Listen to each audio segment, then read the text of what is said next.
Selamsыздар ма балалар? Selamsız muallim. Отырамыз. Бүгінгі сабағымыздың тақырыбы екі айнымалысы бар сызықтық теңеулер жүйесін алмастыру тәсілімен шығару. Яғни бүгінгі бізде тақырыбымыз қайталау сабағы. Мақсатымыз екі айнымалысы бар сызықтық теңеулер жүйесін алмастыру тәсілімен шешуді үйрену, есептерді шығару дағдысын қалыптастыру, тапсырмалар бойынша атқарушы ұғымын меңгере отырып тапсырмаларды орындау. Балалар, біз қазір 3 топқа бөлініп отырмыз. Бірінші топ, екінші топ, үшінші топ.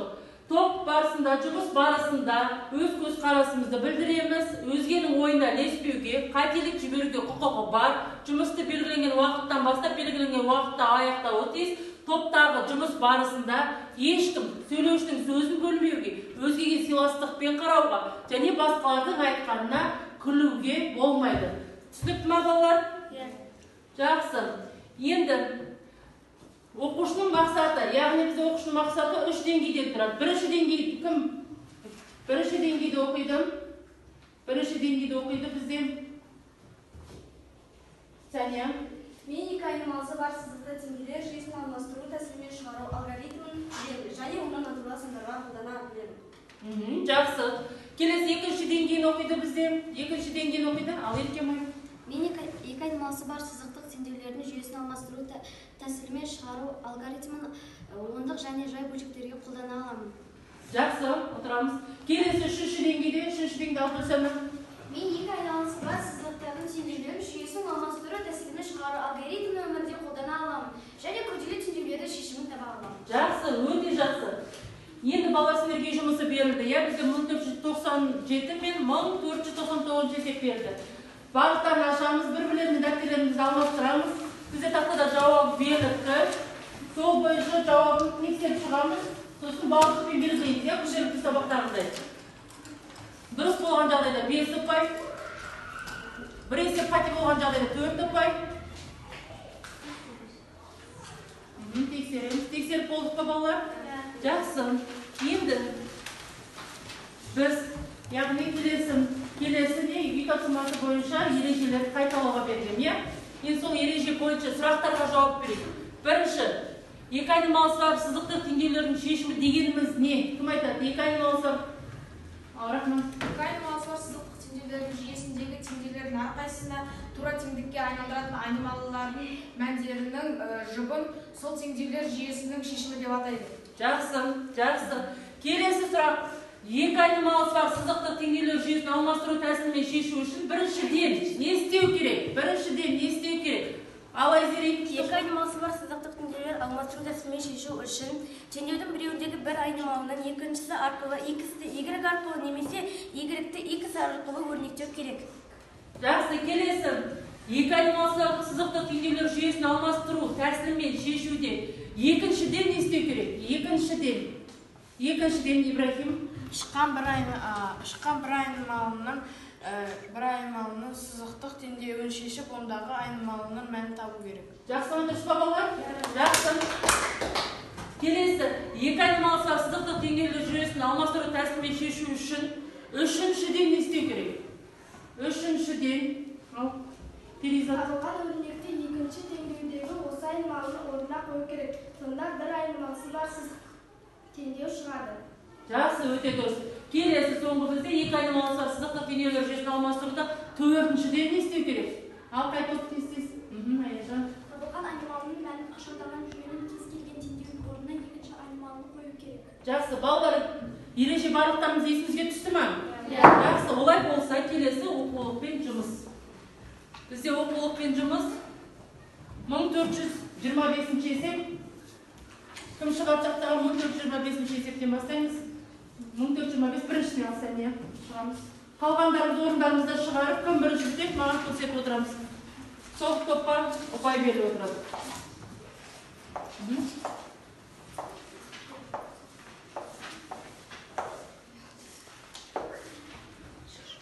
Ең бірінші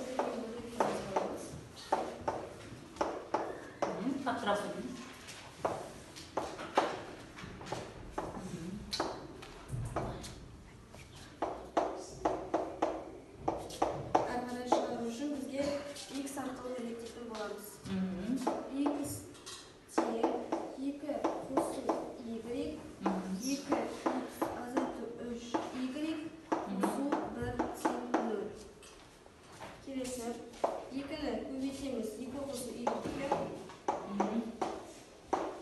Azaytamiz 3 y-ті қосамыз 1-ді теңдейді жазамыз. 2-ні көбейтеміз y-ге қосамыз 2-ні көбейтеміз y-ға 2y азайтамыз 3y-ті қосамыз 1-ді тең 0.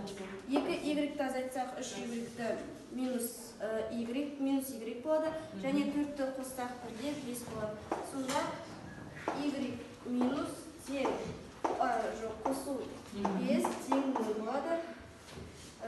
Минус y тең минус 5. Минустарды жойып тастау үшін y тең 5 дейміз. Минусқа бөлгенде бізде плюс 5 шығады. Дұрыс, жақсы. Енді бізге x-ті табу үшін x-тен 2 қосу 5 дейміз, тең 7 болады. Сонда x тең 7 болады. Жауабын айтқанда 7-ді 5 болады. Жақсы, жауабымыз 7-тен 5. Дұрыс па балалар? Қол шапалақтайсыз. Жақсы. Отырамыз. Келесі екіншісіне қайтып, екінші топтан алып, Дария шаға қойып. Жақсы. Жазып алып отырмыз ғой, балалар? Жақсы, жазып отырамыз. Қате болса қарап отырамыз. Түзетіп отырамыз сосын. Жақсы, екіншісіне. Қосу y қосу азайту 4 тең 0. 4x қосу y қосу 1 тең 0. Мен y-кен қалатын болады. Y-ға қойып бектеміз, 4 қосу x астынан 4x қосу Y. 4 y-дің орнына қоямыз. 4 қосу 1 аламыз. 4x салықты болсам 5x қоямыз. Қосу 5 тең 0. Жүйесі болады. Сосын 5x тең плюс 5 мына жаққа минус 5 болып келеді және бізде минус 1 болады. Енді біз y-ті табатын болсақ, тең x-ні орнына қоямыз. 4 қосу минус 1.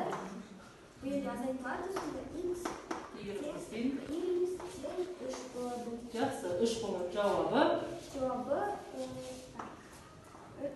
минус 1 мен 3 болады. Жақсы. Көпсіне де қоямыз. Жауап. Дұрыс па балалар? Есемде қате бар ма? Жақсы. Келесі топ. Үшінші топтан бізде шығады. Алып пакизат шығады. Жақсы. Есептерін өте дұрыс. Жақсы.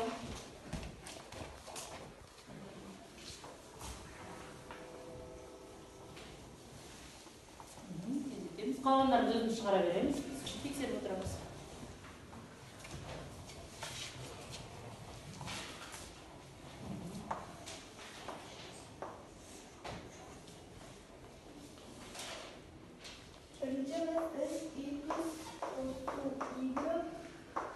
Азайту 4 тең 0. Содан кейін 5x қосу y азайту 10 тең 0. Содан кейін біз y-тан өрнектейміз. Y тең 4 азайту 3x.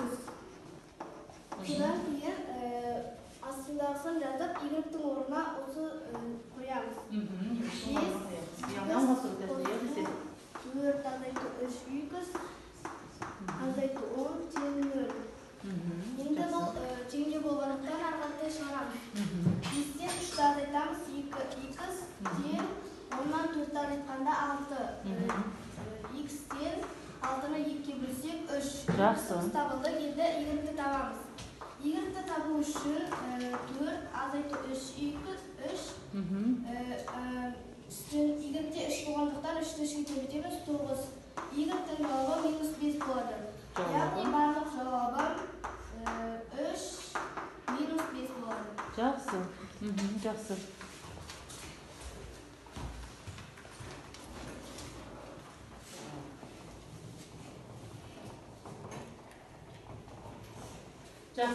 Жақсы балалар. Жазып алдық па?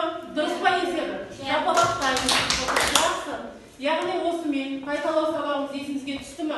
Алмастыру тәсілі дегеніміз неше кезеңнен тұрады екен?